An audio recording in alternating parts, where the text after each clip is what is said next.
Welcome to Rihan world. இன்றைக்கி உங்கள் Rihan world என்ன பார்த்துட்ருக்கீங்கன்னா ப்ரேஸ்லெட் கலெக்ஷன்ஸ். இந்த ப்ரேஸ்லெட் கலெக்ஷன்ஸ் எல்லாமே நீங்கள் பார்த்துட்ருக்கிறது நாங்களே ஹேண்ட்மேடாக ப்ரிப்பேர் பண்ணியிருக்கோம். ஸோ வந்து நீங்கள் வந்து கஸ்டமைசேஷன் வந்து பண்ணணும்னு நினச்சிங்கன்னா கூட நாங்கள் பண்ணி தருவோம். அண்ட் ஆல்சோ வந்து உங்களுக்கு வந்து அஃபோர்டபுள் ப்ரைஸில் கொடுத்துட்ருக்கோம். ஸ்டார்டிங் ஃப்ரம் ₹35 to ₹45 கொடுத்துட்ருக்கோம்.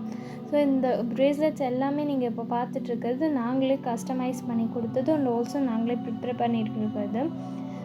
நீங்களும் இந்த மாதிரி ப்ரேஸ்லெட்ஸ் வந்து பர்ச்சேஸ் பண்ணணும்னு நினச்சிங்க, பல்க் ஆர்டர்னா கூட நாங்கள் பண்ணி தருவோம். ஸோ பர்ச்சேஸ் பண்ணணும்னு நினச்சிங்கன்னா எங்களோட இன்ஸ்டாகிராம் ஐடி வந்து இந்த வீடியோவில் கொடுத்துருக்கேன். அண்ட் ஆல்சோ நீங்கள் டேரெக்டாக கியூஆர் கோடு ஸ்கேன் பண்ணிங்கன்னா, இந்த வீடியோட எண்டில் இருக்க கியூஆர் கோடு அதை ஸ்கேன் பண்ணிங்கன்னா எங்கள் பேஜ் ஓப்பன் ஆகும், இன்ஸ்டாகிராம் பேஜ். டேரெக்டாக நீங்கள் டிஎம் பண்ணிங்கன்னா ஸோ உங்களோட ஆர்டரும் நீங்கள் ப்ளேஸ் பண்ணிங்கன்னா ஆர்எல்ஸ் வந்து குவரிஸ்னால் கூட நீங்கள் வந்து கேட்டுக்கலாம். ஸோ இந்த மாதிரி எக்ஸ்க்ளூசிவ் கலெக்ஷன்ஸ்க்கு வந்து எங்கள் பேஜை ஃபாலோ பண்ணி வச்சுக்கோங்க. Do subscribe our YouTube channel, follows on Instagram, Facebook and Threads. இதுதான் எங்களோட QR கோடு. இதை ஸ்கேன் பண்ணிங்கன்னா எங்கள் பேஜ் ஓப்பன் ஆகும். தேங்க்ஸ் ஃபார் வாட்சிங். See you in the next video.